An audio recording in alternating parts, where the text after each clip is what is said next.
Alrighty, alrighty. Welcome back to another bleh, to another thrilling installment, he was going to say, of Wordy Wednesdays. I'm your intrepid narrator, Fraggeth, and today we're going to read more of Absolution by one Jeff Vandermeer. The image we've got here today is the cover art of an album made by a group called Tulipomania, which is entitled Absolution. You can find them on Bandcamp, etc. As far as what music it is, I'm not sure who I would compare them to, or what genre rather uh, they would they would reside in. But as far as how they sound, I would compare it to I'd compare it a bit to Thomas Dolby, if anyone knows who that is. Um, the guy who did She Blinded Me with Science, among others. Um, did stuff like The Golden Age of Wireless, The Flat Earth, Aliens Ate My Buick, Astronauts and Heretics, Retrospectacle, Gate to the Mind's Eye. Um, One of my favorites is one he did fairly recently, a map of the floating city, because it's all over the place thematically. Good fun. Um, they sound kind of like that. Uh, Kind of a middle of his career, Thomas Dolby. This is probably going to be a short-ish one. I have a dentist appointment that got moved up, and it is now today instead of weeks from now, which is good, but it means that my time is limited, sadly. Um, so last time, let's see, we had a band at the Village Bar, uh, Monkey's Elbow, I believe they're called. And old Jim is hanging around there. He's having chats with Man Boy Slim and a interesting altercation with Henry and Suzanne of the S&SB. Um, Also, he and Cass were given the location of all the research materials that the biologists had worked on 20 years ago. And it's all just sitting there, rotting, um, deposited. So somebody, Jack presumably, possibly Jackie, are trying to send him a message, the content of which is not entirely clear. Well, why? It's like we just want more information. Why aren't you giving any? There will be some answers to those questions.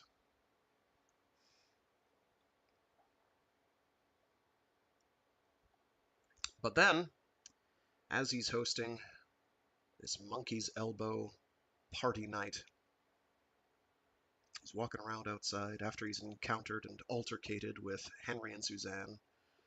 Um, I believe it's made fairly implicitly clear that Henry is the one who sicked a bunch of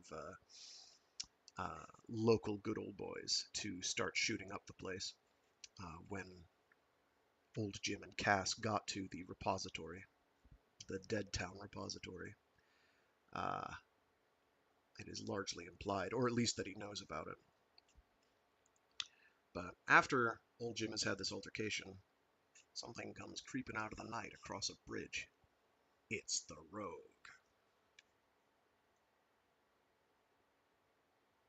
And they start trading rap lyrics.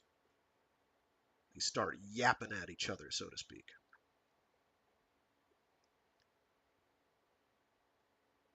Because the rogue's words were slamming into him now, slamming into him and drawing him close, reeling him in and drawing him out until he was thin and as taut as twine. Sorry, until he was thin as taut twine and nothing at all was left of him. Nothing at all, like it was always meant to be. Except old Jim's mouth was opening wide and wider still to vomit words, to erupt words toward the rogue.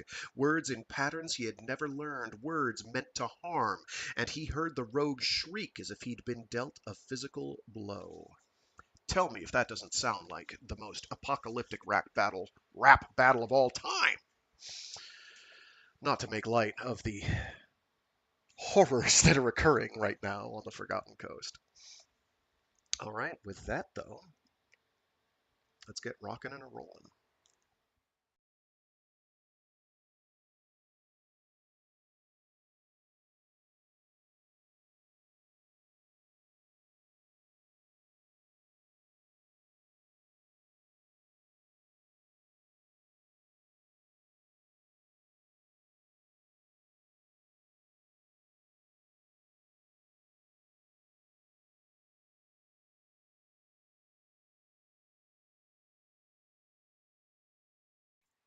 Dissolution. 16. Water lives here. Old Jim stared out from the banks of a sandy, slow river held in deep shadow by ancient trees. Ravens walked on the flat rocks in the middle of the river. The dark of the canopy felt intense, the sun coming through only as a dappling, branches reflected in the water. He was a vessel with a guttering candle, left on the bank, and could not move. He was just the water or the air, and neither the air nor the water could be called just that, if you looked close enough. People lived invisible and impossible in the water, or had become the water, or something else lingered there, and he could not change his view to be certain. All while there came the pull of a distance he could not discern through the trees, a green light, a cleft between two mountains, and he had the sense that if he just traveled farther down the river he would see the sounds of distant gunfire, 1, 2, 3, 4 gunshots or shouts.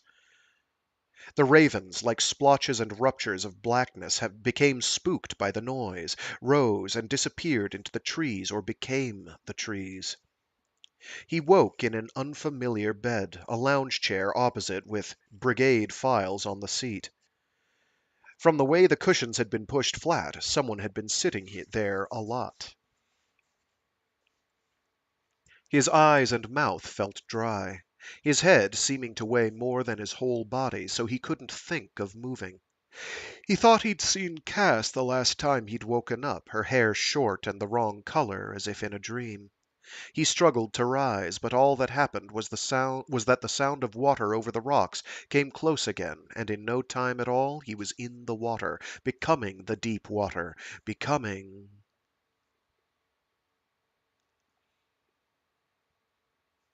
Woke again to the sensation of a centipede curled around his brain, under his skull, fast fading. "Stay still, stop trying to move," Cass said, but gently, from somewhere overhead or to the side, from below or above. He hadn't been able to open his eyes yet.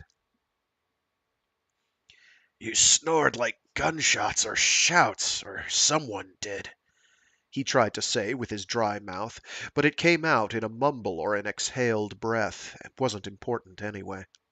He had a pain in his abdomen, like a muscle strain, but also as if someone had placed a stone egg inside of him, next to the muscle. He opened his eyes.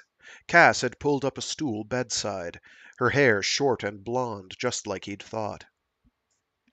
"You're lucid? You know you're in the loft bedroom of my apartment?" He nodded. "Water?" He nodded again. Cass offered him a glass of water from a table next to the bed, helped him sit up, held it for him as he drank. There was a softness to her that surprised him. "Let me check your pulse and take your temperature." Her gaze told him it was important. "Come on, at least your pulse, or I'm not telling you what happened." Now he got it. She was concerned he might be impaired in some way, so he offered up his arm. He felt helpless as she held her thumb on the vein in his wrist, counting. When she'd finished, she carefully placed his arm back by his side. "Pulse is a little high, but not by much. Good." He lay back in bed, ghost to a headache, the skylight and the slanted roof framing the crisscrossing branches of trees. Did she live in the forest? White walls balanced by rustic wood for the ceiling. Someone had undressed him and put his pajamas on him. He felt vulnerable, exposed.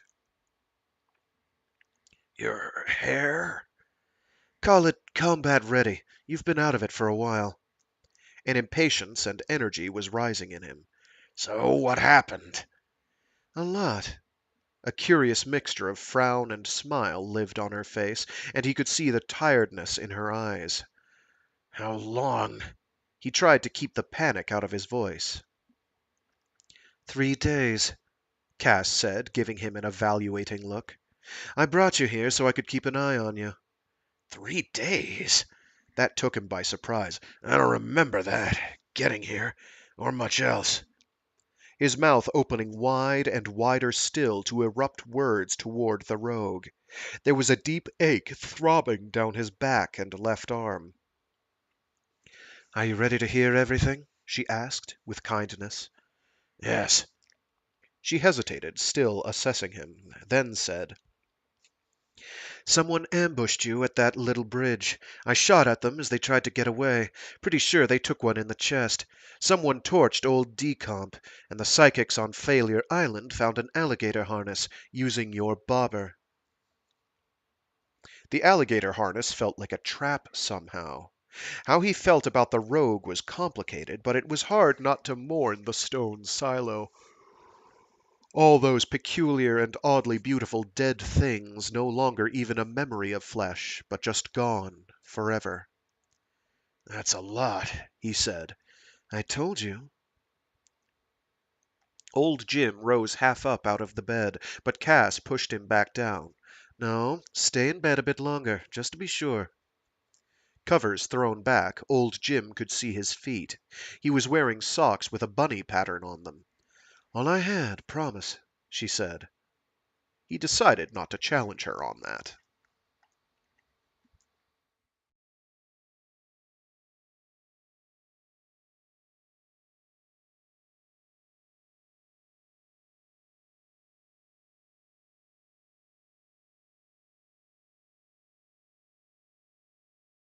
A couple of hours later, Cass helped him downstairs and dumped him in a chair at a kitchen table. He had no doubt she'd hauled him upstairs and wondered why she'd made the effort. A leather couch, another TV, and a terrarium full of water and plants next to the couch. What's in the terrarium? Two clawed frogs that look like plastic and don't move much, Cass said. I call them Jack and Jackie. Maybe he should have found Jack and Jackie funny, but he didn't. She brought him some coffee. Not sure you need this, but... He took a sip, his mind lighting up. What did you tell Jackie? That you have a cold, that's all. I wanted to let you decide what to tell her. While she cracked eggs into a bowl, looked for a whisk. How'd you know to look for me, at the bridge? She'd seemed distracted last he'd seen her in the bar. I noticed as soon as you went into the office. I think I've told you not to use that back door for breaks, and I've been keeping an eye on you. Emotion so strong it surprised him. Thank you. Cass poured the eggs into the frying pan, contemplated the sizzle and pop. Jim, I wouldn't have been caught dead on that bridge after dark, fully exposed. A sniper could have ended you, and there would have been nothing I could do. You know that, right? I'm not myself. Had he imagined shouting at the rogue and its effect on the man? Are you sure? She was asking if she could rely on him, checking his pulse again. Any chance I could get another glass of water? It's already there. Miraculously, it was, right in front of him. While you eat breakfast, let me tell you about what happened on the bridge.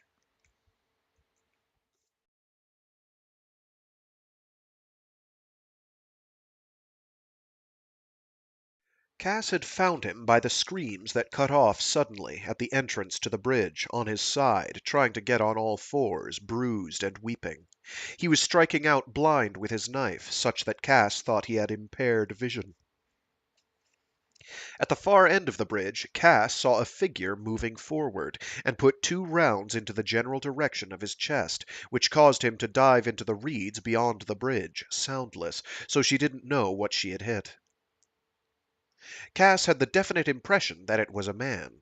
No, definitely not Henry. No, not anyone she'd recognized, like Man-Boy Slim. Moving cautiously, Cass had ventured as far as the end of the bridge, saw no movement, heard nothing except what might have been a gator in the middle distance, in the water. Blood spatter on the boards led into the grass. Enough blood to believe she did him damage.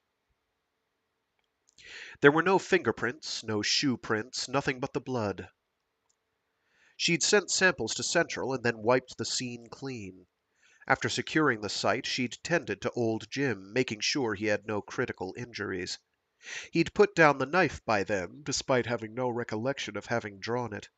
Disoriented, his eyes were bloodshot. Cass recalled that he had kept talking about a candle and a flame. Some other weird shit. A winter journey. So Cass had gathered him up and gotten him into the bar office, put him on the cot they kept back there for naps, and gotten Trudy to examine him, there being no brigade medic within easy call. "You thought Trudy would be happy to return the favor." "Something like that." Old Jim found himself more concerned about Trudy seeing him like that than the breach in protocol. What was protocol when you used psychics like sniffer dogs? Trudy could find nothing wrong except that old Jim had obviously experienced a trauma. Cass had alluded to a history of seizures as cover, and, after Trudy left, had taken old Jim to her place. By midnight, old Jim was deep in sleep, and she'd gotten word that old Decomp had gone up in flames, someone breaking in, lighting a match, and boom. The chemicals in the jars acted like accelerant. The stone held, but became an oven, baking it all until the roof eventually blew off.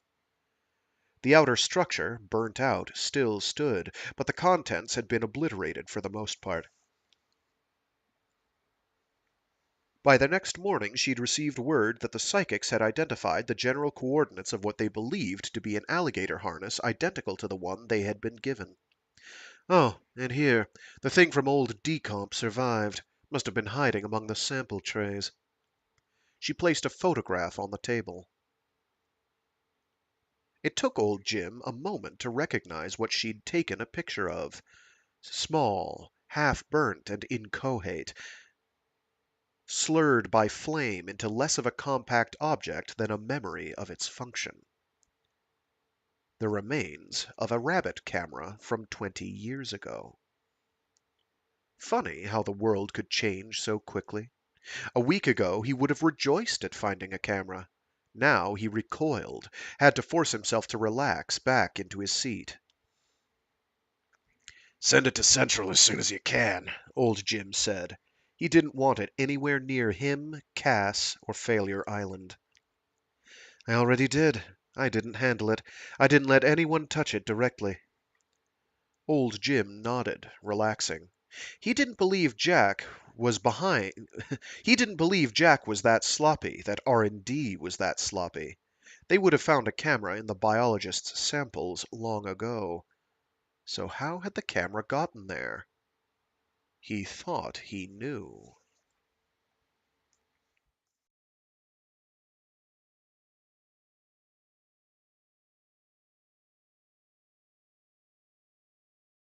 "17. Nothing tracks." Old Jim got dressed. He asked for any new reports he'd missed to be brought along when they went out. Didn't he want to rest? No, he didn't want to rest. He felt an attenuated rejuvenation in that moment. Sally could mind the bar, the psychics would self-medicate and self-manage on Failure Island for another day. Jackie could cool her jets. They would visit the beach not to catch his breath, but to see where Cass had found the harness. And then maybe he'd rest or maybe not. But hadn't he just rested? And now he had to catch up, outthink, outrun the source of that rest for him. He'd survived the rogue, and now it was time to plunge ahead, even if that meant transport via Cass's crappy hatchback with its lurching 5-speed.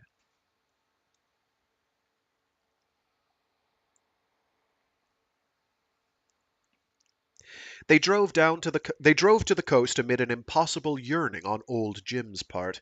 Impossible because he didn't know what he yearned for, an incurable, reckless energy rising in him, an impatience with his dreams, an irritation with piano music, beating a rhythm against his leg with the fingers of his left hand. He liked that the weather had gotten cold, that maybe they'd see glimpses of winter soon. They reached the top. They reached the little strip of beach where the harness had been found, parking in the cul-de-sac of concrete that marked the farthest point of civilization. The coast all around consisted of wildlife refuges and state parks. Old Jim found the trees here strange, either dead snags like ragged spikes sticking out knee-deep from the salt water, or the sand pines that grew gnarled but tall, with few lower branches but a sudden opening with a s- but but a sudden opening up to a verdant green fan shape at the top. Nothing else grew here. Nothing much suggested other than the stark idyllic, other than the vague outline of a freighter at the horizon line, well beyond the chatter and swift glide of gulls. Sift through lines of dead seaweed and barnacles to know your future, or maybe just your past. When what he really needed to know, what the hell was. Oh, I missed a was. When what when what he really needed was wow. When what he really needed was to know what the hell was going on in the present. He sat on a fallen tree trunk become driftwood at the edge of the cul-de-sac, Cass standing beside him, shielding her eyes from the glare. She surveyed the beach as the wind buffeted him in a way he found comforting, eternal. What is that? He asked, pointing to the structure in front of them. A half circle of stone in the shallows just offshore, cradling the mud flats that had formed in front of it. 3 more jagged spines of tree trunks stood in front of the stone, evenly spaced. The harness had been tied to one of them. A place that was different once, Cass said, and will be again.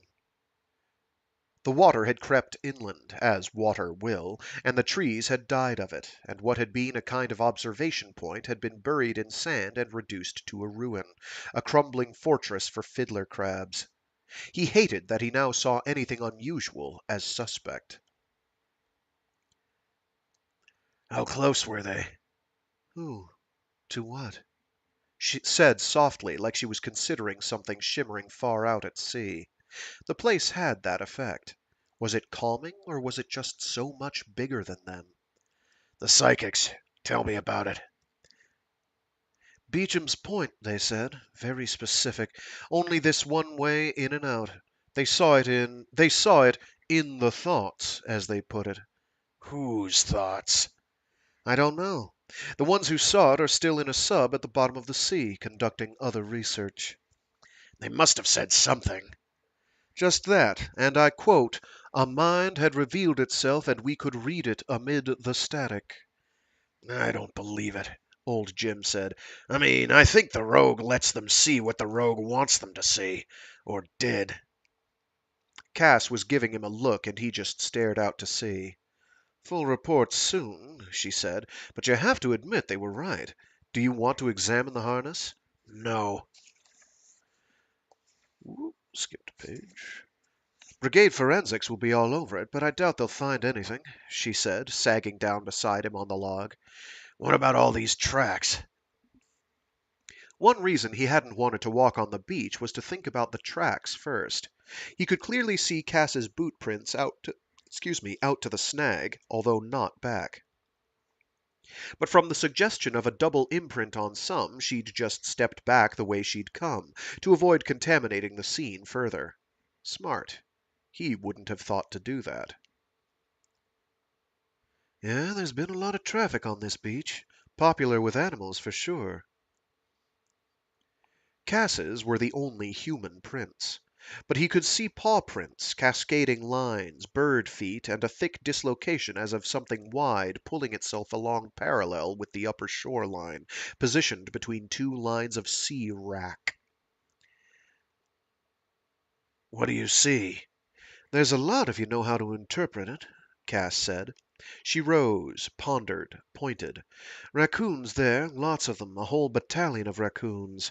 Herons, tons of shorebirds, a bobcat, couple of snakes, though sometimes opossums drag their tails.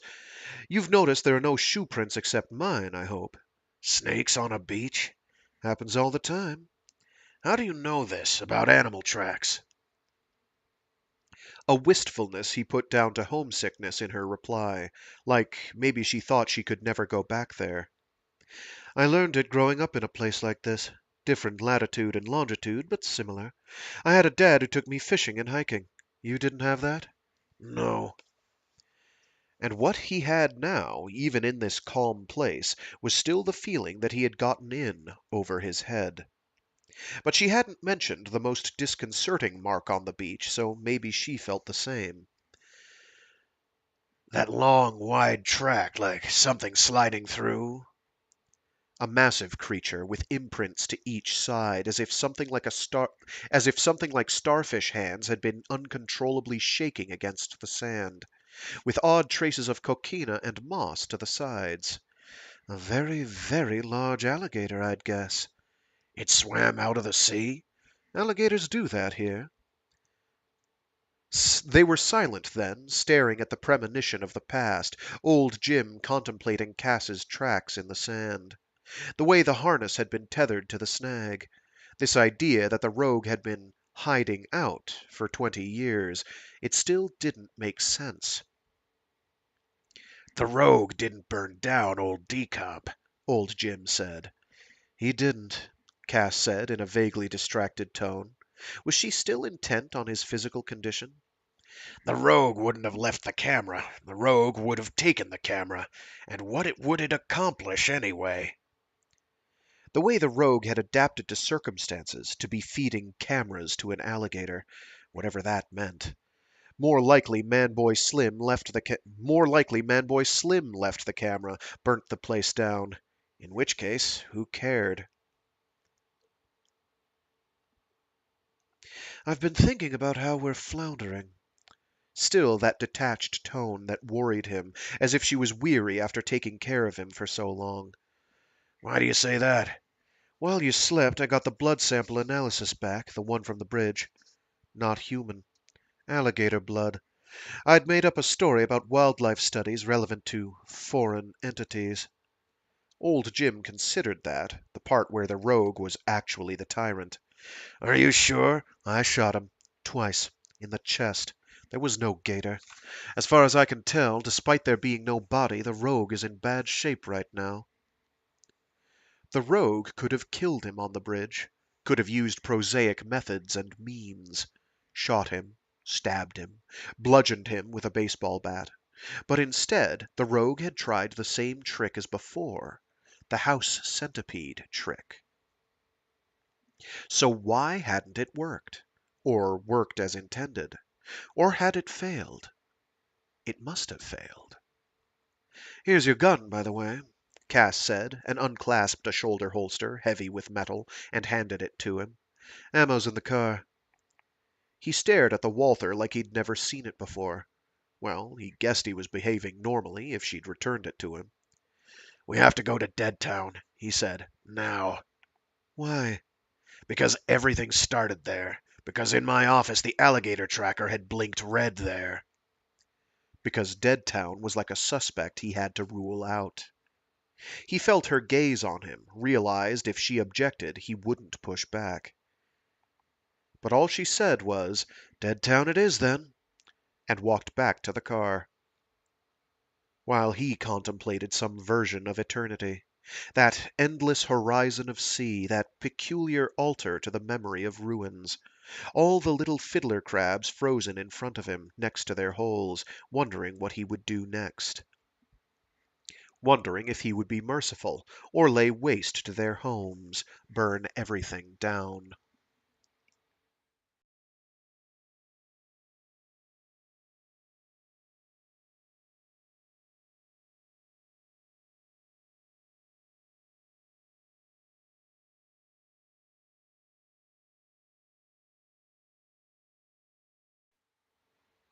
18.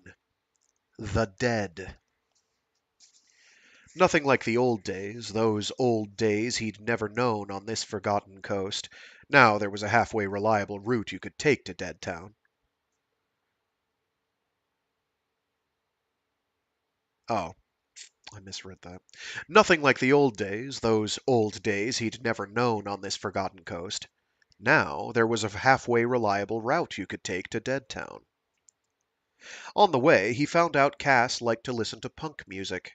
Cass also liked to race her hatchback down dirt roads, not much caring about the jostling, her window open a crack so dust still swirled in, but she grinned wider like that made it better. With the punk music blaring, which just sounded like noise to old Jim. Did I tell you I used to like off-road racing? This stupid little hatchback is actually souped up, which I didn't expect. He'd been so impressed by how spotless Cass's car was that it had taken him a little while to realize when it didn't fall apart after 10 minutes that Central must have had the shocks reinforced and swapped out the engine block. She radiated such an unencumbered joy when she had to shift gears suddenly or when they threatened to drift and mire on the sandy parts of the road, relishing the challenge, leaning forward in her seat to better see what hazard lay ahead, whether whipping branches or even mud in the ruts from the recent rain. But then settled down, tapping her finger against the steering wheel during some song at odds with the music on the radio, which fizzed and spat at times, reduced to static, then cleared up, fizzed, cleared up. Repeat. No country stations? Old Jim asked. You like country? No. She laughed. Punk isn't for you. Is that what you're saying? I don't even know what this is. It struck him as the opposite of winter journey, which agitated him. This feral energy to her today. This feral energy to her today that he recognized, this nervous energy because they were headed into the unknown. She loved movement, he could tell, was happiest in motion. And she'd had to look after him for days. As they watched the countryside roll by, meadows and forests, run-down shacks in the middle of nowhere, farms gone to ruin, overtaken by pine trees and vines. Every once in a long while a man with a shotgun and a hunting dog who stared at them with a stoic interest.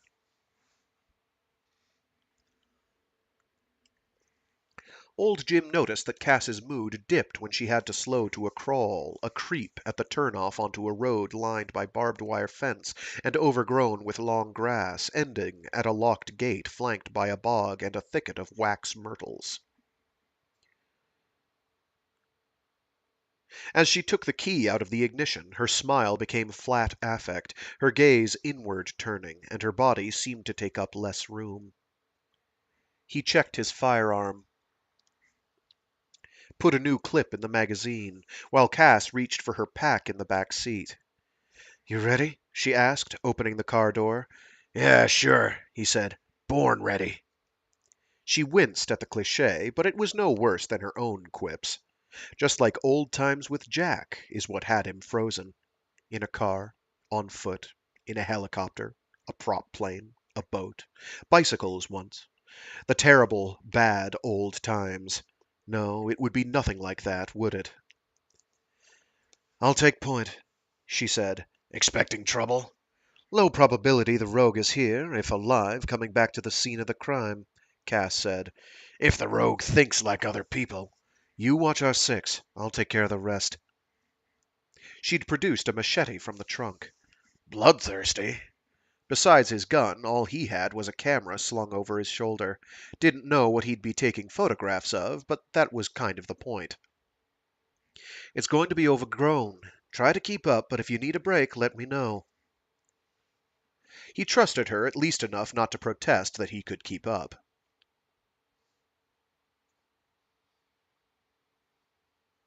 They approached from the north, down the east side of Deadtown. From the files, old Jim believed no one from Central had been there for more than a decade, and no one else had either, from the evidence of the curled-over remains of barbed wire fence and the number of monstrous blackberry patches Cass cut through. Then it was more tall grass across a dirt path that ran beneath the oaks that guarded Deadtown's northern reaches, leading them to a trail of coquina-like gravel shot through with vivid, low-growing yellow wildflowers. Cass kept looking back to make sure he was keeping up, but inner silence let him know she was checking behind them as well. That made him oddly calmer.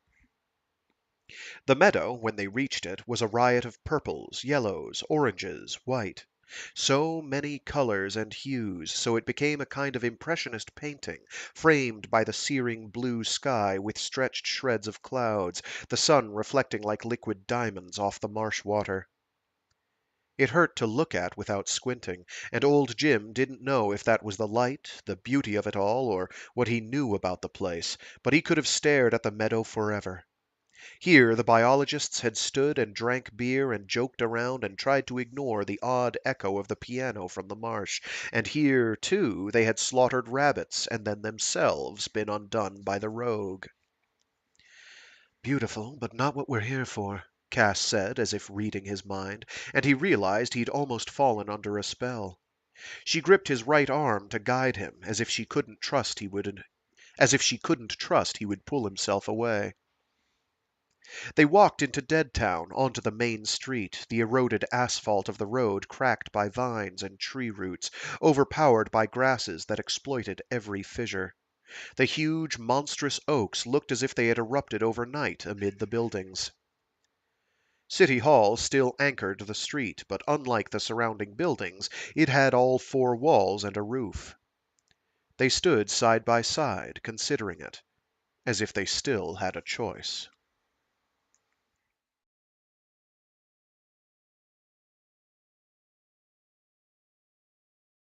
Oh, nice. Thanks for tuning in, Toby Frost. Good time to listen is on a train. Cass insisted on making him wait on the bottom. At the bottom, machete left propped against the stairs, while she took the steps two at a time and checked out the roof, the third floor, the second, and then back to the first. I don't think anyone's here, or has been here for a while, she said, popping out of the doorway. She looked more relaxed, having done the sweep. They skipped the first floor, which had a vile smell and a vista of the moldy shambles of fold-out cafeteria-style tables. But the second floor, which had been the tourist center, looked more promising from the doorway.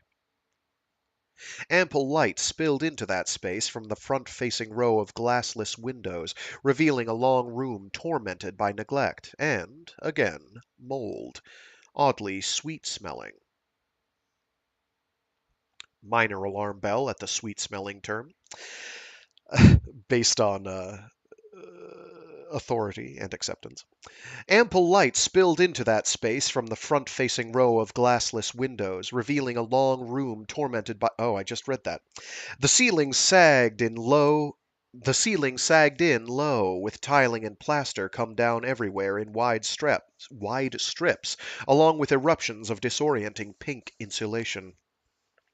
Ceiling lamps with shades shaped like oranges hung via cords, some fallen so far that they dangled just inches off the ground, while others had smashed into the floor, and still others hung with 8 feet of space beneath them. I hate this place, Cass said. There's a path, old Jim said, to the chair. See it? He pointed to the first chair overturned on the first rug.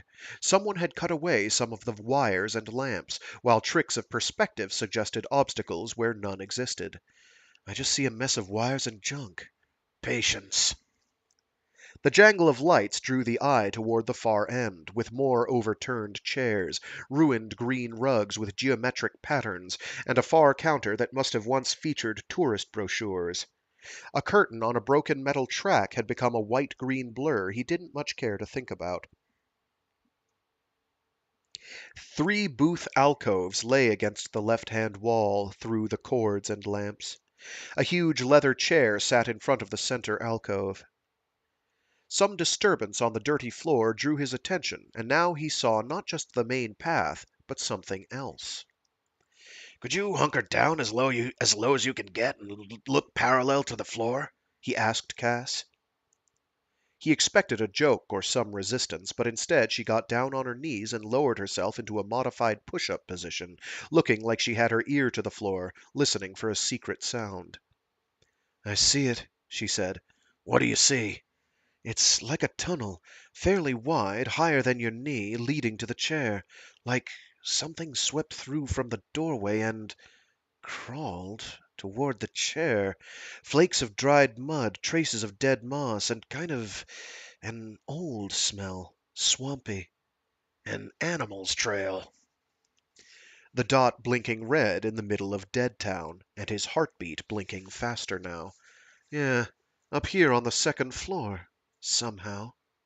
Like the alligator tracks on the beach? She got up off the floor in a hurry, wiping her hands on the back of her pants. "No sand here, but I think so." Let's use the conventional path. Old Jim said, and led the way, through the forest of messed up lamps, to the center alcove. Simple, once you'd seen it, like someone had layered a series of bead screens to form a trail. Not simple to avoid brushing against a cord or shade, so that a wooden jangle followed them. The trail ended at the booth alcove and the large leather swivel chair, which was covered in streamers and loops of a material like gauze or shower curtain. The slant of sunlight left the alcove dark. The enormous rug lay to the left of the chair, cleared of debris. The thick discoloration across the rug, impressed on that surface over time, did suggest the shape of an alligator. A man and his reptile. He was already taking photographs. The rogue has somehow trained an alligator, probably the tyrant, to serve him. To what? Perform a few tricks? Guard him like a dog? Cass, backed against the lamp swaying behind her, didn't seem to care that she set off a chain reaction of twisted rope creaks and dull chimes. "I don't like the thought of that," she said. "The rogue with a pet alligator holding court in Dead Town. How do you hide with a giant alligator by your side?" He moves around a lot, Old Jim said, not convinced of the words he was pushing out into the air. He must be comfortable using rivers and swamps the way we use roads.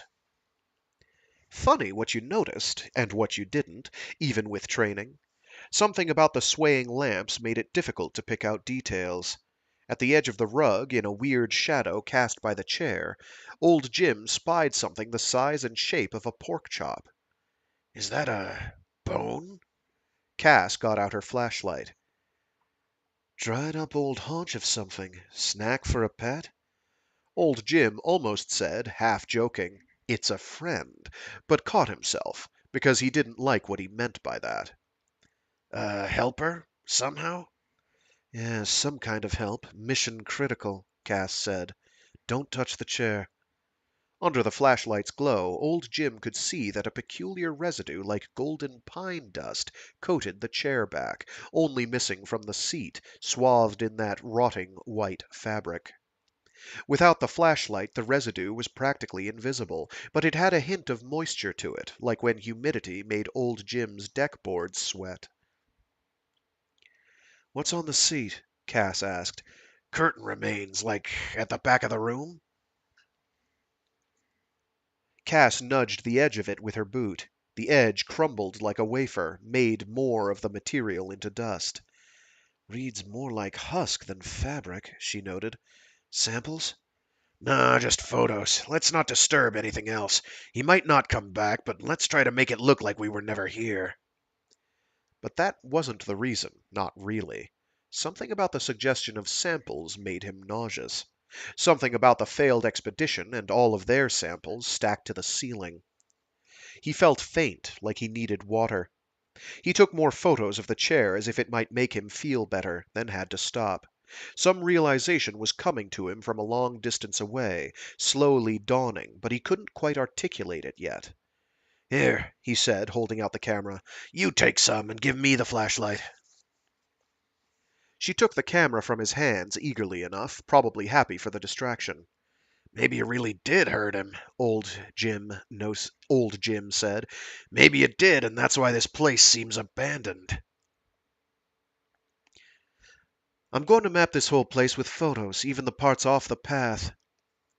Even the parts off the path, she said. It's in quotes, I missed it. And began to walk carefully to the rug side of the chair, documenting every stain, every discoloration. She was using the flash, so he just shone the light on the wall behind the chair, curious about the hints of wallpaper. Maybe a pink flamingo pattern once, but now only gray pieces of it stood out against the off-white stucco beneath. Some graffiti written there, just above the chair, so faded and mold-covered he hadn't noticed before, like a ghost of a tag. Scrawled in black, "No change, but too early, wrong season." Then a few anarchy symbols, it looked like, but just written with a ballpoint pen. Then more words he couldn't read, written small, unobtrusive. He leaned awkwardly over the chair to read what had been written there, the chair pushed back in the attempt. A kind of symbol drawn there, too, unfamiliar to him, with a stylized lighthouse in green. Mutterings rising in his head, phrases that he didn't know where. Yeah, no, that's correct. Mutterings rising in his head, phrases that he didn't know where they came from, as if waking from a dream. A series of words in the casual scrawl of someone thinking aloud. Some of it he couldn't read, but then he found part he could read. Follow every shiny glimmer down the winding river bend. The air will hit the trees like a whistle or a ring of thunder.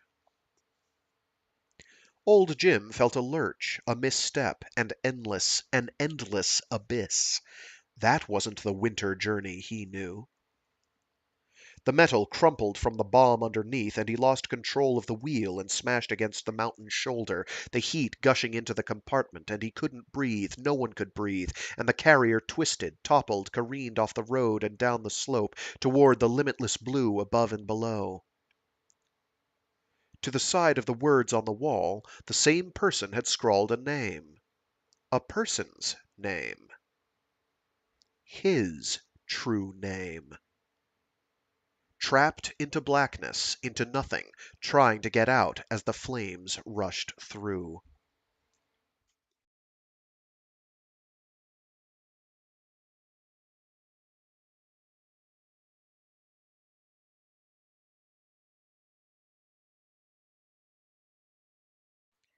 "19. Failure to deal." A sound like a song, like music and yet not. It had a delicate quality, a questing, searching pulse, with a depth in the echoes and a comforting familiarity.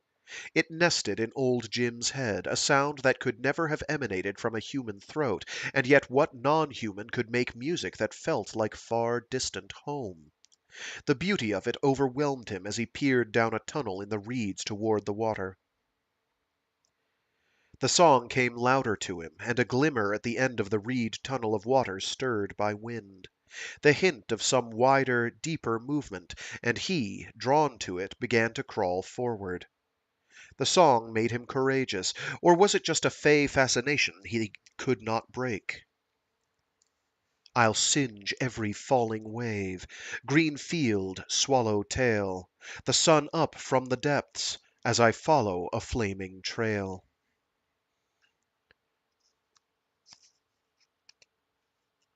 The broken reeds under his palms scratched despite the cool mud beneath, and in that enrapturing cocoon the brackish smell came to him fresh, and a vast and alien eye at the end of the tunnel.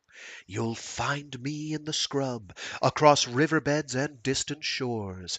You'll find me in bitter mist, hover, fly, bear witness.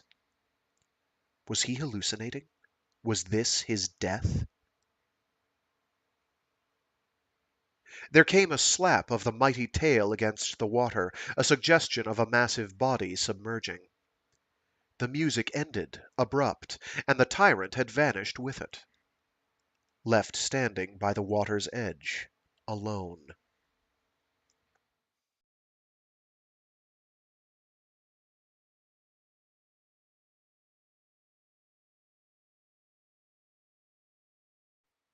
Dread choked him as tears fell wet from his face. He came to himself in the dead meadow, overcome by emotion that made him hide among the cascading stalks of the wildflowers, that made him grasp at the dirt on all fours, as if the feel of it could anchor him. A scream in his throat he couldn't contain or escape, that left him raw, defenseless. This.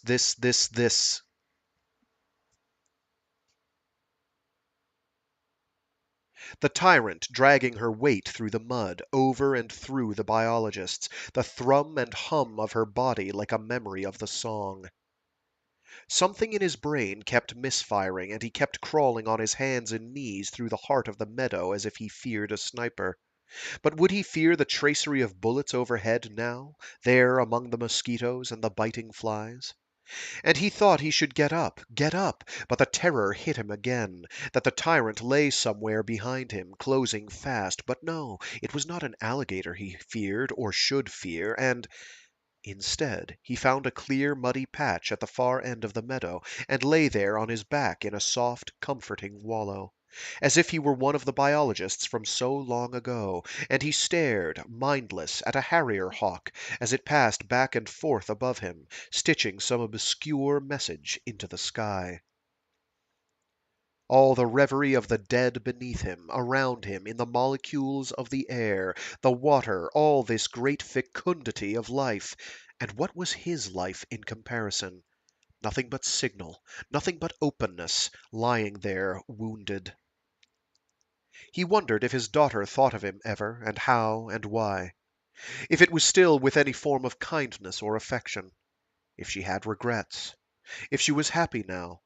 If it sometimes tore into her the way it tore into him.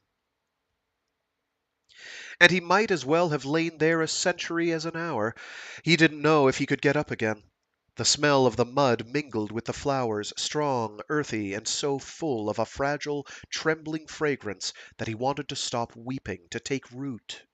To be mindless here and become lost, taken away and dissipated into the sky with the flock of cranes he spied swirling higher and higher still. To forget everything, to remember nothing. Until Cass found him there, a frantic look on her face as she stared down, and him without the energy or gumption to rise. He thought, perhaps hoped, that she would back away from the fading anguish of his affect, from the place in his mind that he thought he had moved past but kept returning to against his will. For he felt in that moment that she could have slain him with the wrong look. "You scared me," she said. "You just disappeared." He said nothing. He was incapable, and her words came to him from a great distance. But it was true. He had vanished, and now had come back into himself. Cass slid down into the mud beside him, and she held him, and he cried into her arms. She said nothing, did not shudder or pull away, just allowed him to be there, letting it all out, again, until it was gone, truly gone, and he was empty and lost a century or more, down in the mud in his thoughts.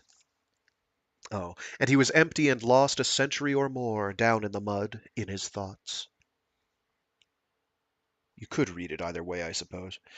Then she took his hand, his weathered, worn hand, and she told him a story.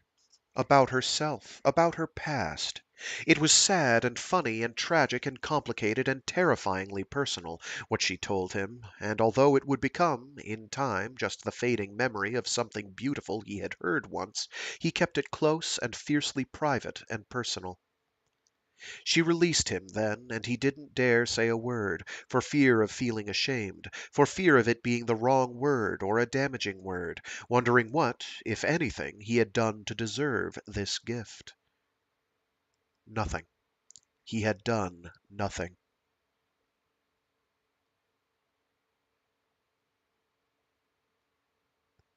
When he had recovered himself enough to sit up, she said, "We don't have to go back there." "I don't want to." "We can just stay here for a while." The sun felt so distant, and he liked it that way. After some span of time that escaped him, Cass said, "Someone has damaged you. Badly and with intent. Over time."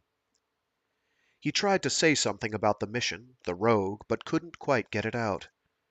"After what happened at the bridge, I shouldn't have let you come here. No, he said. You couldn't have stopped me. I don't need rest.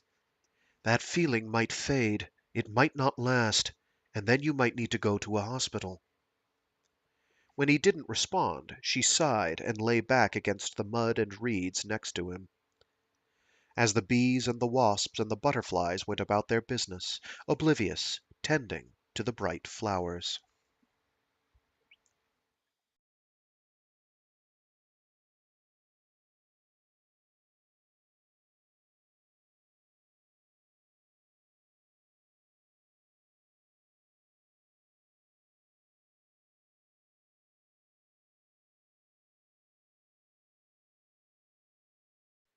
"20. Endless night. All the warp and weft of aftermath. How it lived in his bones and his flesh so that he felt inhabited by another and made into an empty vessel. Another's body that had carried out the mission where he'd hit the roadside bomb. Another who had lost a daughter. Holes in his head that corresponded to the holes in the old decomp parking lot. You have to get over losing her, Cass had said on the drive back. Just forget you had a daughter. I don't know how. Saying words that felt remote from him. They don't want you to know how. Central. He had no answer for that, but he could tell Cass didn't like his silence. I need you to hear what I'm trying to tell you. Central made me write a letter to you, as your daughter, before I came here. I was supposed to give it to you the day we met, but I couldn't. It was too fucked up. That other life. The one where he'd dumped all those letters at her feet. Jesus. How much bleak and terrible shit had she shielded him from? Thank you, He said. She reached out and took his arm by the wrist, held it for a time, released him. Heart rate is a little high, but acceptable, she said, sighed. When they reached his house, Cass waited to drive off until he was at the door.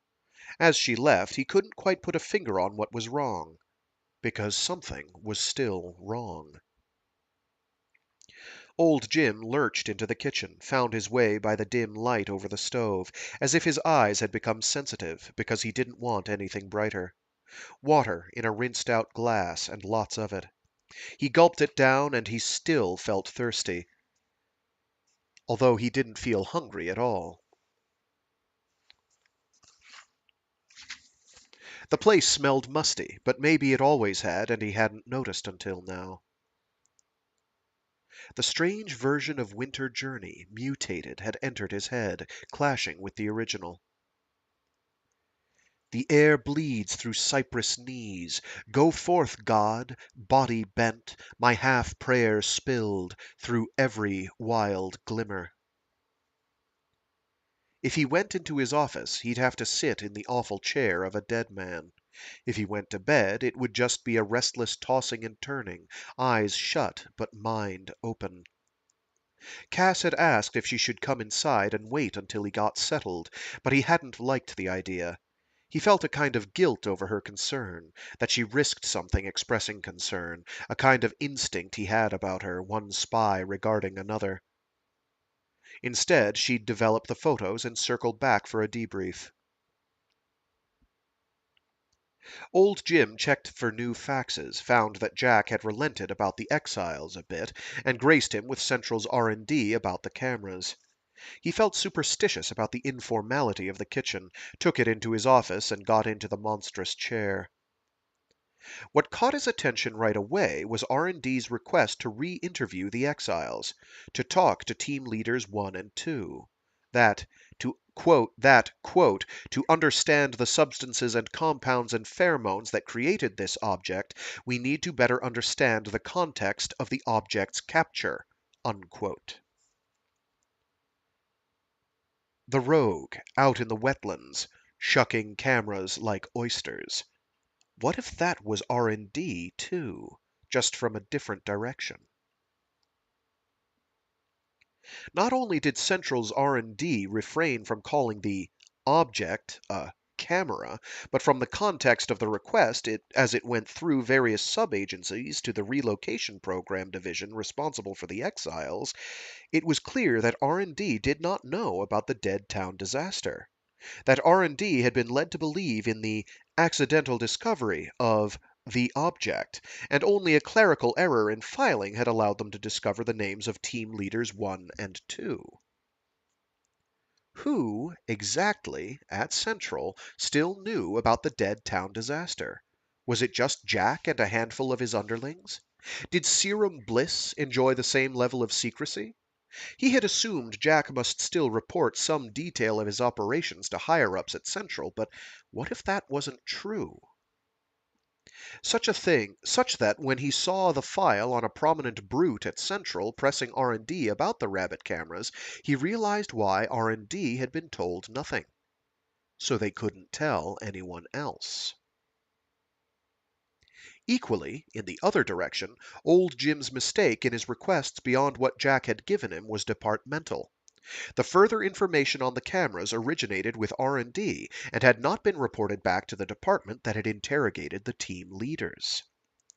Which meant that the entire purpose of studying the camera had metastasized as extracting any advanced or proprietary technology to then apply to Central's own surveillance equipment.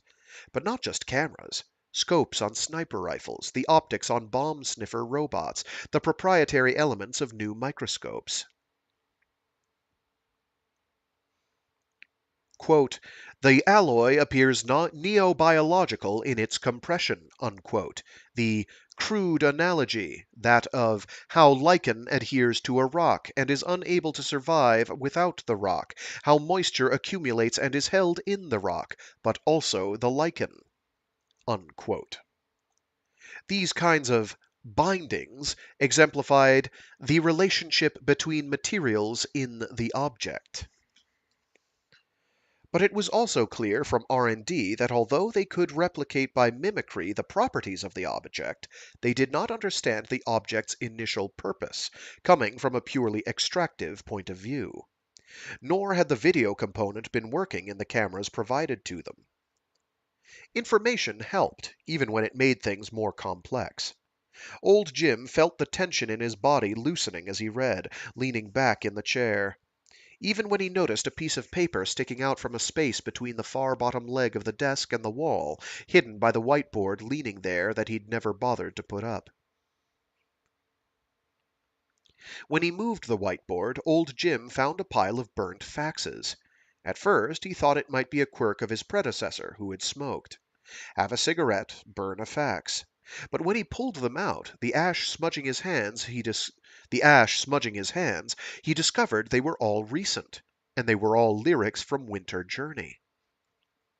He pulled up short, let the damaged faxes fall to the floor beside the chair, as if they had been tinged with a poison. Tried to wipe the ash onto his pants. His hand swept across his pants pocket, and there came a kind of pearly click or slight clang of one piece of metal against another. He frowned, didn't remember having put the strange key in his...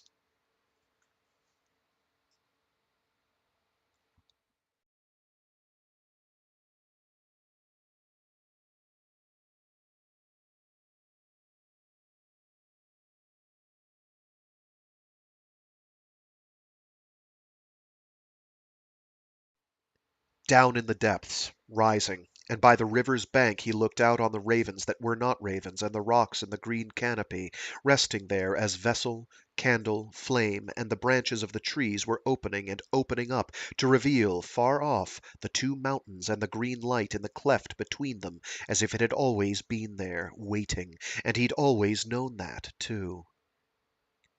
He could hear a distant hum or music or chanting, and it came from both the water and the air, as if both were full of invisible lives that made sound through the branches, through the river reeds and moss. Hidden lives, hiding from the green light, even as the army marched toward it. They must march toward it, they must fight or be destroyed. In their antiquated armor, their old weapons, their grim aspect. How they flowed into the landscape the more he looked upon them, became less bodies than waves or torrents pouring into the breach. It was cold, very cold. He was shivering, and his eyes didn't seem to want to open. There came a voice he half recognized, half didn't. Get in the barrel and stay dead. Get in the barrel with the others.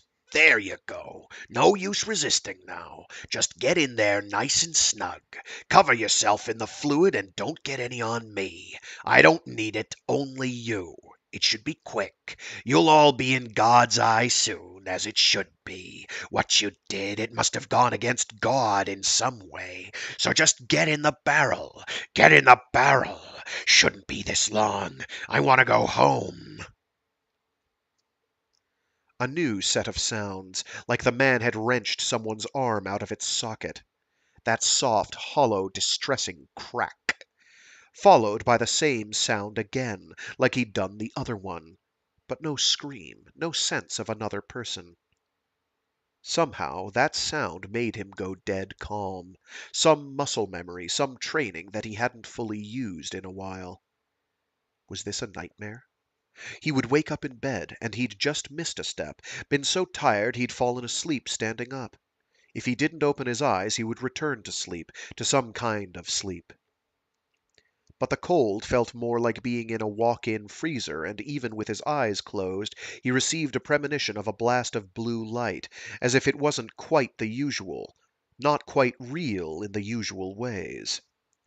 The man stumbled about now, splashing liquid and sound too corporeal to ignore.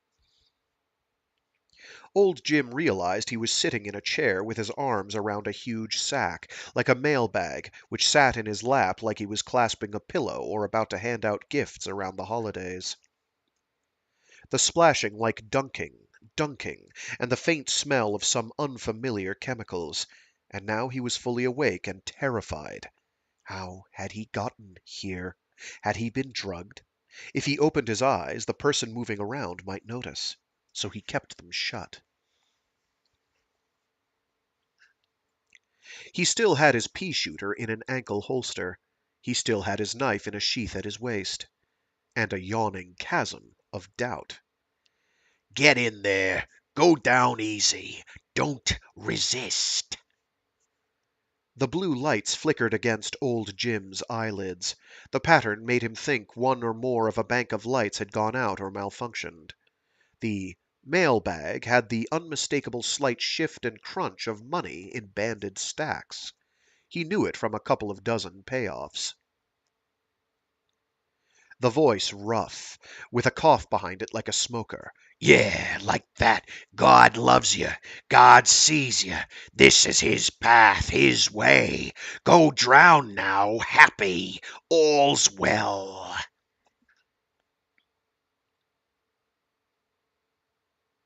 The sound of squishing, of sloshing, made his heart rate spike again, as did how he couldn't quite trace the voice, but knew it anyway, along with a strong sense of déjà vu that he'd spent many hours listening to this man talk.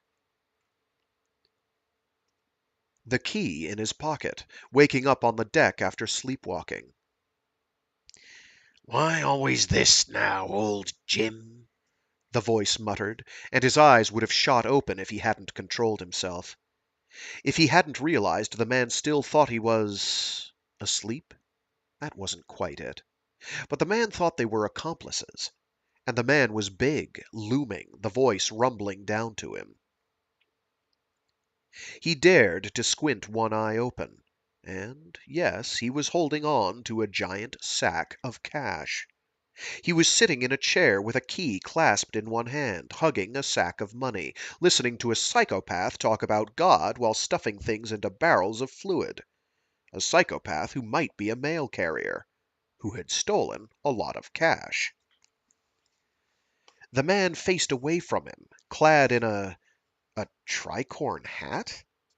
Plus a full-body black coat of some kind, bathed in that dark swimming pool blue glow, bending over a large barrel that came up to his waist, and a thick hand gloved to the elbow pushing at some rag doll, some broken approximation of a person, with one naked foot and leg below the knee lolling at an unnatural angle over the side. On the floor to the left of the man, two more bodies half in, half out of an archway to a much larger room than the one the man toiled in, the one old Jim sat in a corner of, clutching a money bag. That room was more like a small hangar, cavernous with a high ceiling, full of the same quavery light, and full of barrels, in some places in the back, stacked 3 high. He thought he recognized one of the two bodies on the floor, peering around the mailbag, using it as cover. A mid-level brute from Central, who Jack hadn't liked. A thwart, as Jack sometimes put it. The bloodless face turned sightless and eyeless toward the ceiling. Did he try to run? Did he try to reason with someone doing terrible things with barrels? Did he just fight like 1,000 devils because he had no choice? Abruptly, the huge man doing the stuffing stood up abruptly. Okay. I don't know why we said abruptly twice. Abruptly, the huge man doing the stuffing stood up abruptly, turned, too late for old Jim to disguise his gaze, to close his eyes again.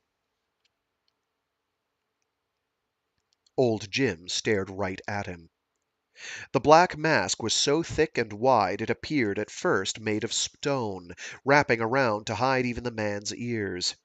The buttoned, pitch-black flaring trench coat hid his clothing below the neck.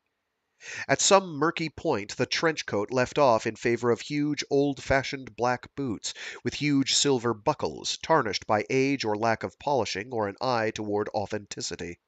He hadn't been wearing those on stage.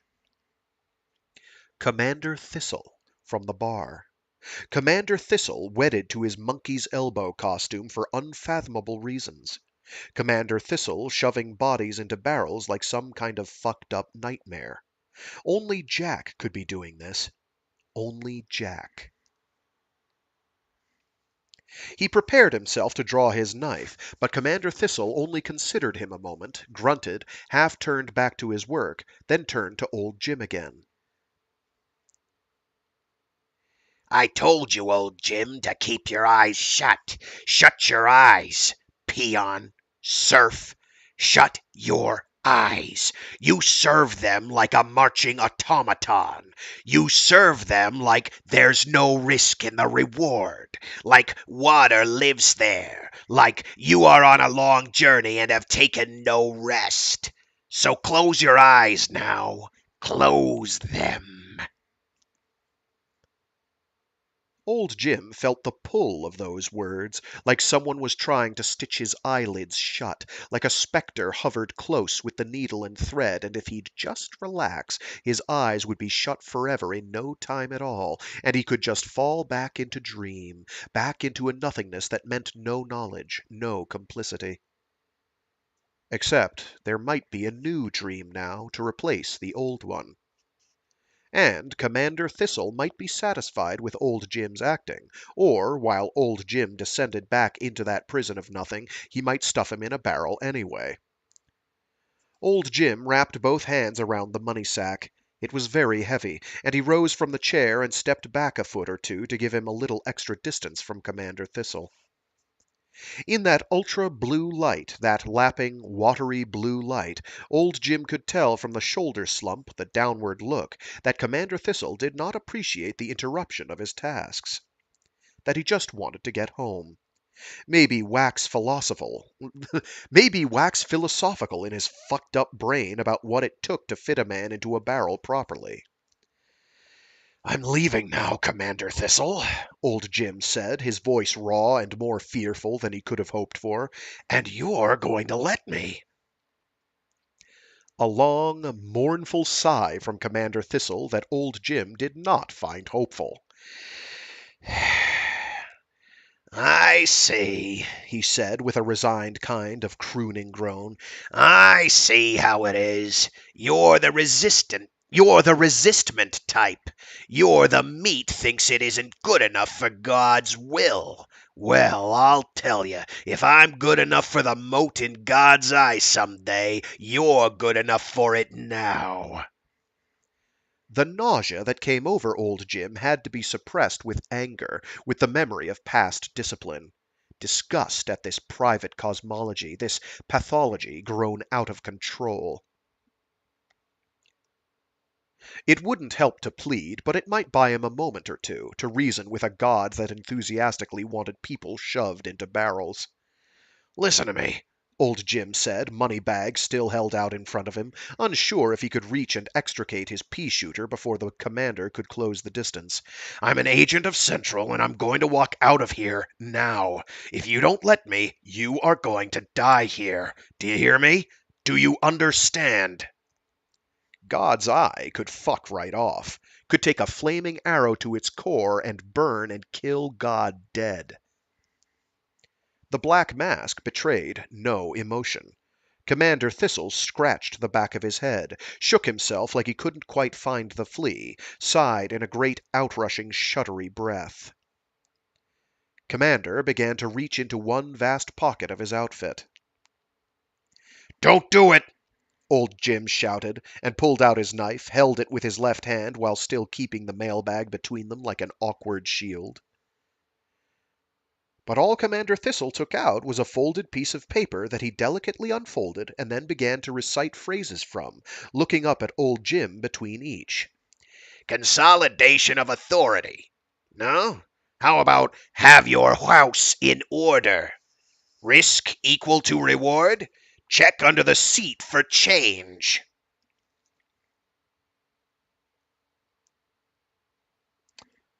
Brief pause here, because this is one of the grand revelations of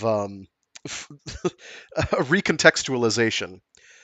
If you'll remember back to Authority, you remember the scene back in Authority where Control, as a child, is being is with his Grandpa Jack, and Grandpa Jack says, "Check under the seat for change," and he finds a gun. Yeah, so he was getting head jobbed way back then. Bit bit of a revelation there.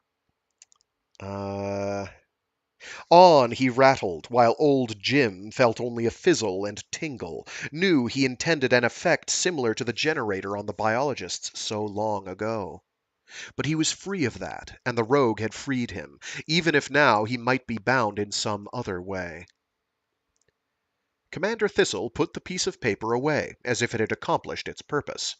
Now get in the barrel. This barrel. He pointed to the barrel with its lid off next to the barrel already full. Get in the barrel, old Jim. He'd noticed a small door behind Commander Thistle, a way out maybe, or just a dead end to a supply room. The archway felt too dangerous, put himself in Commander Thistle's grasp. Maybe just let the immovable object come to him.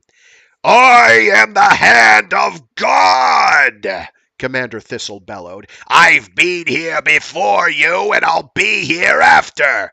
Get in the barrel! Get in the barrel! Old Jim sighed. He could die here, now, and yet he felt a kind of tedium, a boredom with Commander Thistle's demeanor, the way the mask almost seemed to make him as stupid as stone. You can get in the fucking barrel, old Jim said. Commander Thistle charged like a bull, arms outstretched, and old Jim twisted to the side, smashed the man in the face with the money sack as he stumbled past. But Commander Thistle managed to reach out a hand and get a grip on one side of the sack, swinging old Jim farther behind him, the momentum almost tearing the sack free, and they were pulling the sack from both sides, and old Jim couldn't stop pulling because if the tension slackened, Commander Thistle would charge him again, so they swung and circled while the fucker still spoke to him about God. The sack wasn't up to the stress.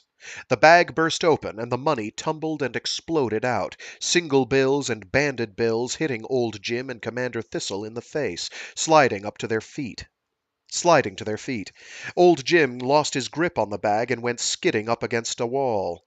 Commander Thistle the other direction, knocking over the barrel full of bodies, which sluiced out the archway and came to rest in the other room.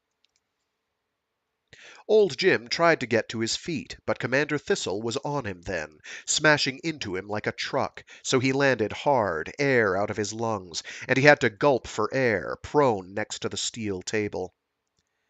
But his arm knew what it was doing. His hand knew, too. So that even as Commander Thistle tried to bring enough pressure down to choke old Jim to death, he was stabbing upward at Commander Thistle to the left side. Stabbing and stabbing with his knife through the man's overcoat, which was thinner than it looked, and some thickness beneath. And Commander Thistle roared with pain, but kept trying to bring his forearm close enough to crush old Jim's throat, while the bulk of him held old Jim prone, and all old Jim could do is keep stabbing as his breathing became more and more constricted, and Commander Thistle kept roaring with each new stab. And old Jim could feel the slickness of blood on his hand, on the knife hilt, but not enough by far. Not enough, and he began to see black dots, even as, futile, he tried to arch his back, and Commander Thistle was still raging thick on top of him, a fucking boulder in human form. Feeble stabbing, ever more feeble, fuck, he was going to be a person in a barrel.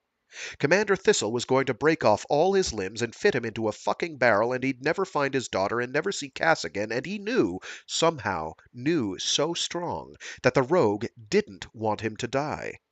That this was not the way it was supposed to end. It couldn't end. Even though he could hardly breathe now, and his right arm fending off Commander Thistle was beginning to throttle his own throat with the weight put on it.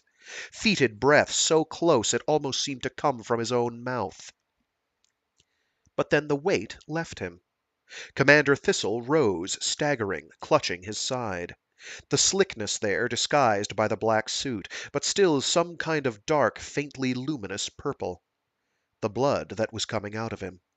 That was too much for him to continue. Up he rose, Commander Thistle, and loomed over old Jim. I'm immortal, he rumbled. I will never die. Pathetic remnant. Lost child. Old Jim braced for Commander Thistle to leap on him again. But instead, quicker and more nimble than any big man should be, Commander Thistle ducked past him toward the little door, and as old Jim swiveled to watch, shoved himself through that too small door, and then into some wider space that brought in the smell of the swamp, and old Jim could hear the echo of his running steps toward an exit, toward the world beyond. Fucking hell. The fucker. The fucker. He'd fled like a coward. Old Jim stared after him in disbelief. The way they'd been grappling, and then not. The weight had fallen away. Groaning, he reached down, bruised for his pea-shooter, felt better with it in one hand, the bloody knife in the other. Old Jim stumbled through the door, out into the night. Jesus. A familiar fence and lights through the forest beyond. He had emerged from the bio-waste facility, just 300 yards from his own house.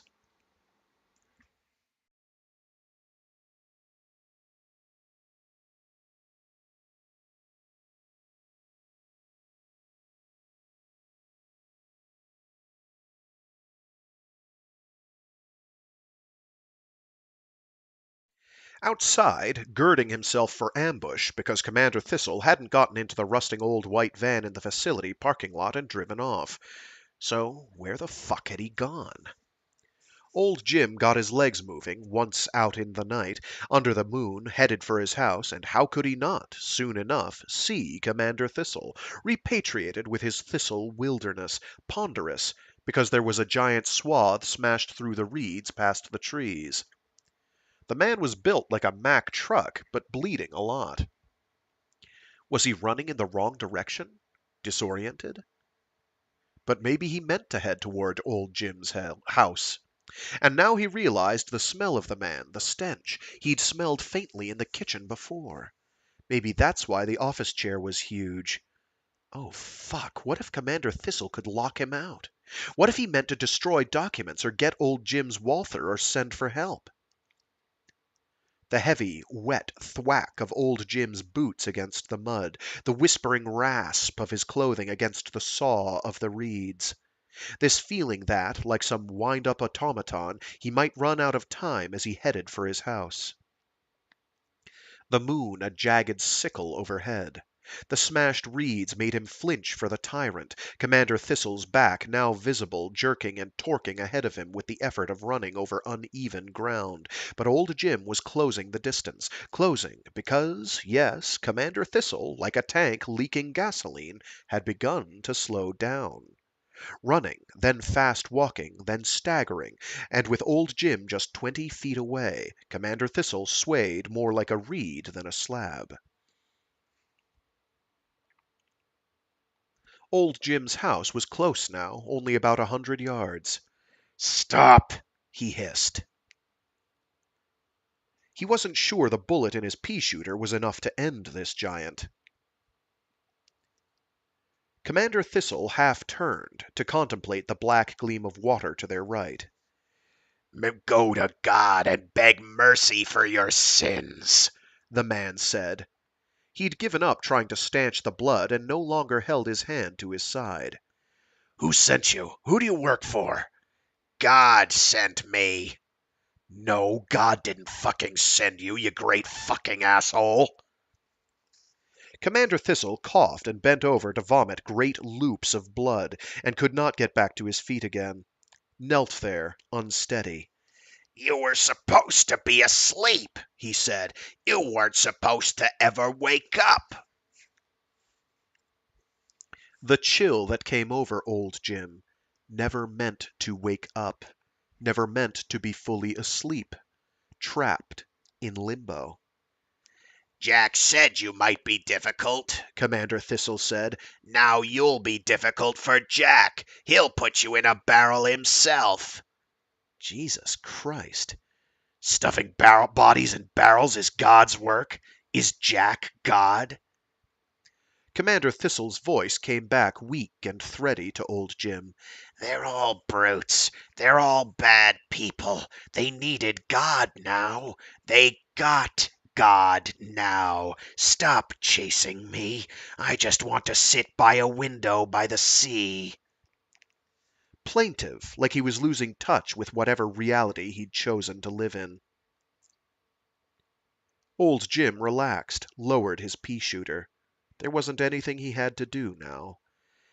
My God is near, but yours may be nearer, Commander Thistle whispered, old Jim so close now. The giant behind the mask toppled and sprawled, finally silent, into the ever-present reeds. He expected the body hitting the ground would make a mighty sound, but it was muffled, less reverberation than vibration.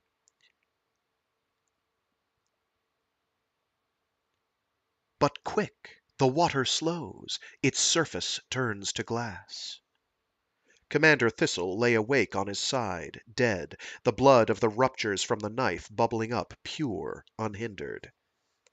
The stars start to glow, and the sun shines its last.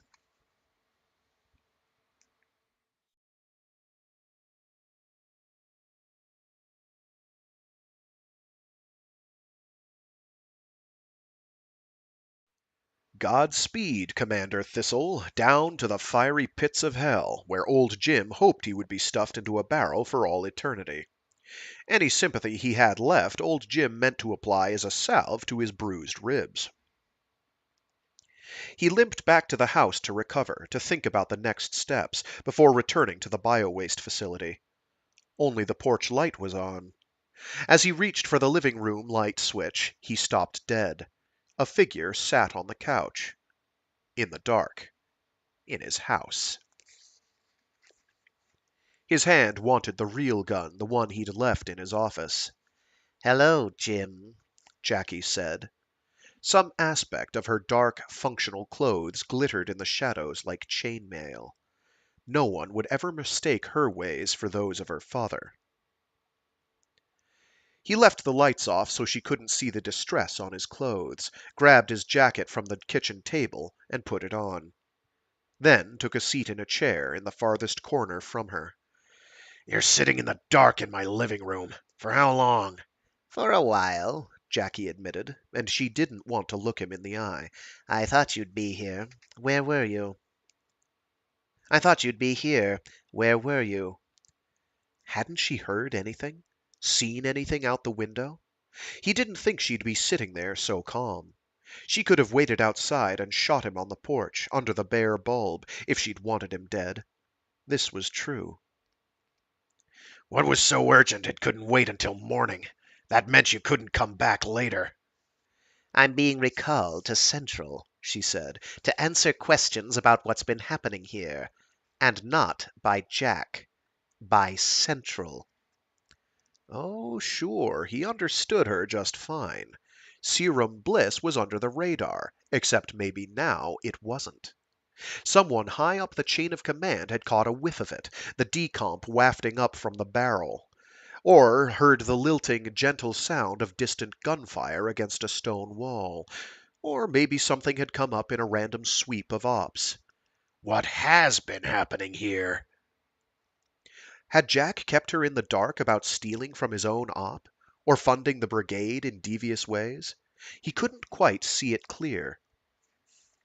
I leave soon, and I wanted you to know. This might take a week or it might be a month.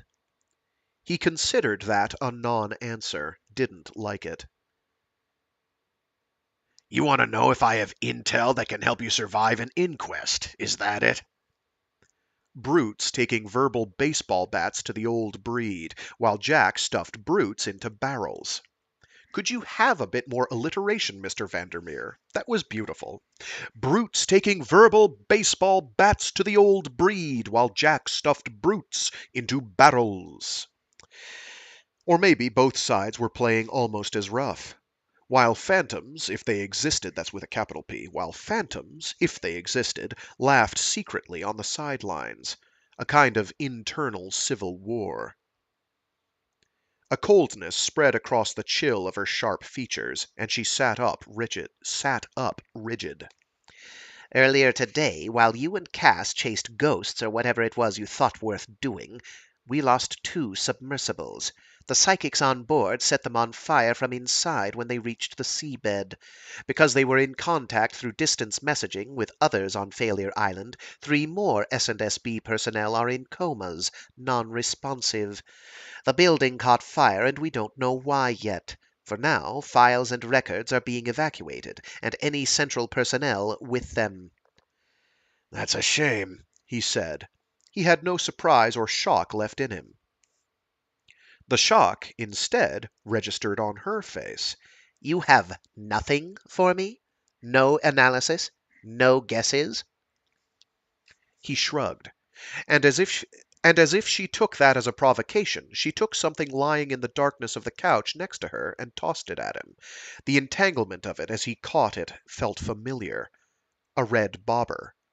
A tracker. Or was this just a waste of our time? Where was Henry? Thinking of belt buckles in parking lots. We're looking for Henry, but it's unlikely, Jackie said. He relied on that place to analyze what he's found at the lighthouse. Debatable, the logic of psychopaths, but old Jim didn't want to debate it. Where in the building did the fire start? Forensic lab, we think. The alligator harness would have been in the forensics lab.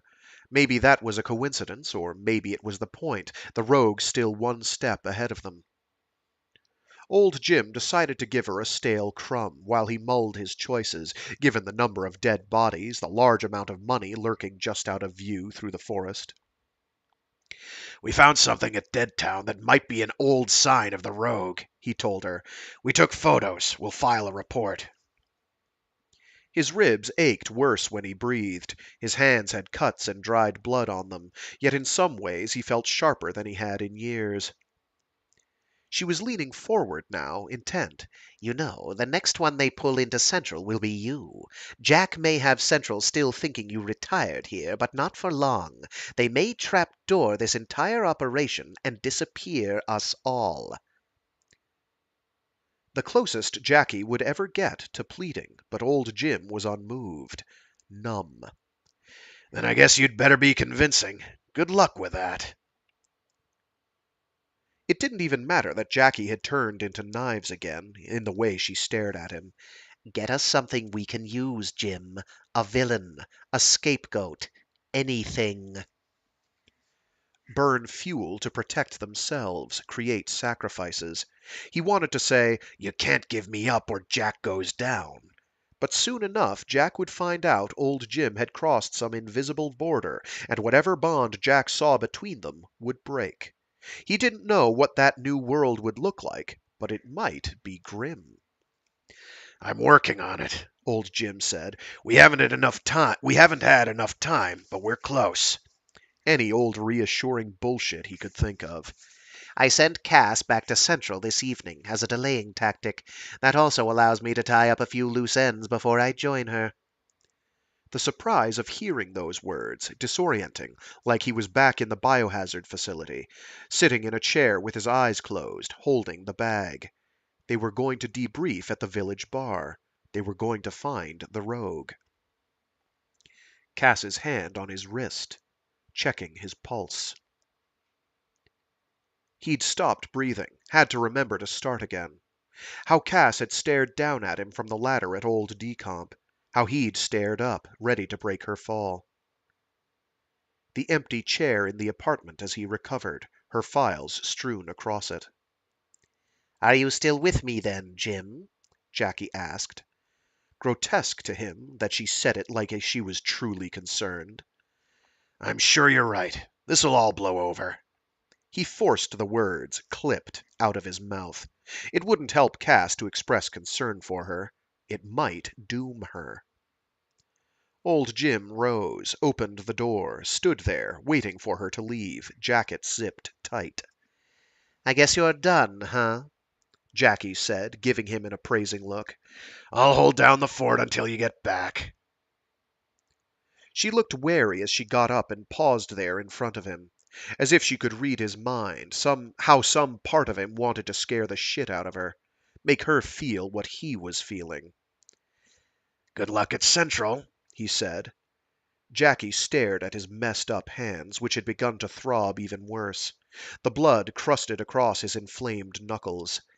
What have you been doing tonight? Jackie asked. Just sleepwalking again, he said. He couldn't look at her. Is this about Cass or the mission? I'm just tired, he said, because he was tired. You're not going to wind up drunk on the street again? No. She'll be Jack. She'll be back, if Jack survives, if I do. Said quiet as she walked by, into the night, into the distance. He closed the door behind her gently. Lines from Winter Journey a pressure in his head. Now I see a shifting signpost, shimmering beneath my gaze, but I must travel on, a ghost. For a long time after Jackie left, old Jim just sat there, in the dark, pondering his next move, if he had one. Cass was gone. Again.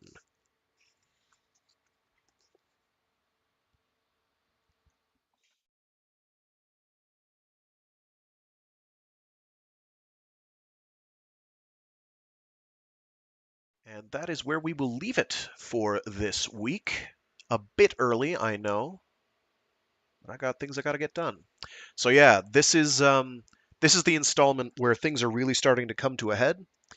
Next week will be somehow even more thrilling, but this is where you get a lot of like blink and you'll miss it possible revelations. Probably the biggest one is Jack's doing something. We don't know what. We kind of knew he was doing something, or always does something kind of contrary to what Central's doing, but now it looks like he's taking an active role and just having people whacked. We don't know why, other than it's Jack, and Jack just does stuff sometimes for his own reasons. He keeps it close to the vest. We also have the little revelation that Control, John, I can't remember his actual name. It kind of doesn't matter. Control from Authority was being having his head messed with, and he was being programmed even as a youth, even as a kid. So, which you kind of figured was probably happening, but it was made abundantly clear. I don't think they hammered that home in Authority or Acceptance. You kind of have to feel for him. But yeah, this next week will be about the same length, kind of shortish, because it's a convenient stopping off point. And we're going to be getting into even more familiar territory with that and afterward. I don't want to talk too much about it because I want it to mostly speak for itself. Anyway, hope people enjoyed. It's a fun book. It's difficult to read aloud. It's entertaining to read aloud, but it is kind of wild. A wild read. I do kind of wish I'd gotten one additional read through of it on my own time, but it's okay. As per usual, at the end of the month, I will get the this weekend. Then I will get the playlists updated so that they're all rounded up and set, wrangled together. Let's see. Anything else? Let's see. Yeah, this Sunday, Jesus. This Friday we'll be reading more of The Lazarus Effect by Frank Herbert and Bill Ransom. Some good stuff there, I should think.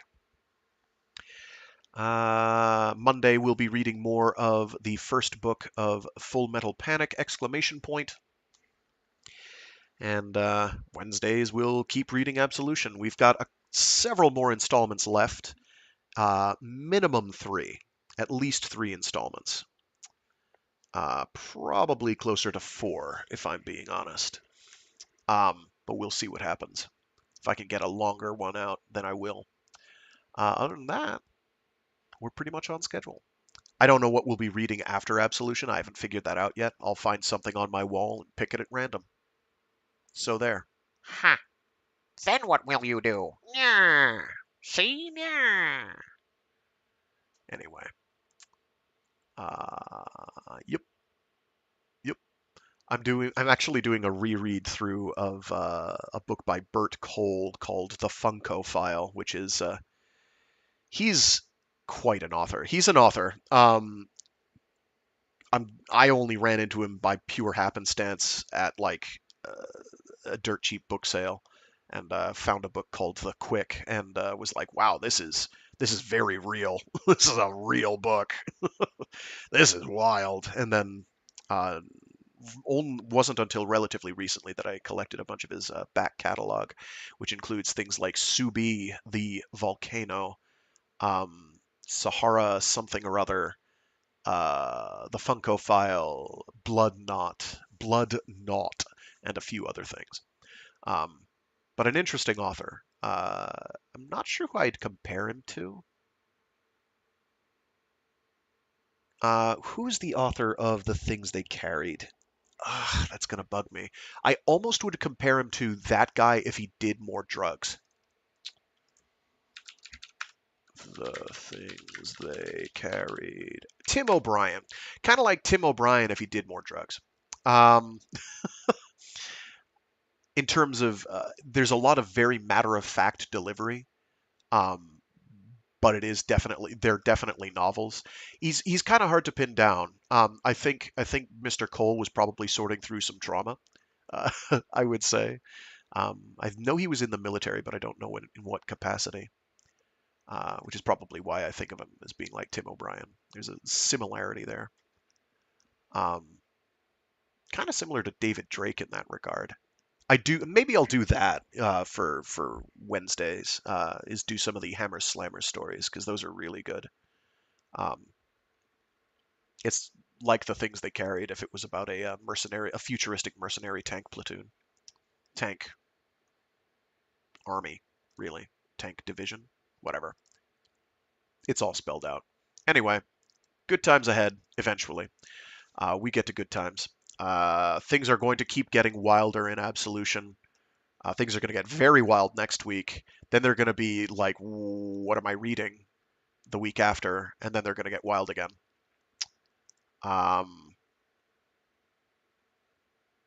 You'll know when we get there. Let's see. After I finish the Lazarus Effect, we'll be doing more. We'll be doing Death's End by Xixin Liu, which will be the last of that series, and then we'll do the Ascension Factor, which is the last of the Pandora sequence. Relatively short, that one. I think the Lazarus Effect is longer, if I were to guess. I don't know what I'll do for Mondays after I get through the Full Metal Panic Collection 1. I have plans. We'll find out. Yeah, with that, we're done. That's the basic update stuff. If you want to get a copy of my reading of Echopraxia, you have but to temporarily join the Discord server that I have up and running. And I have a link pinned for it there in MP3. I was too big to do as video files, so you won't see cover art. Sorry. What I may try to do at some point is re-upload part 1 and see how long it takes for it to get noted and dinged. But until then, I don't really want to risk it at this point.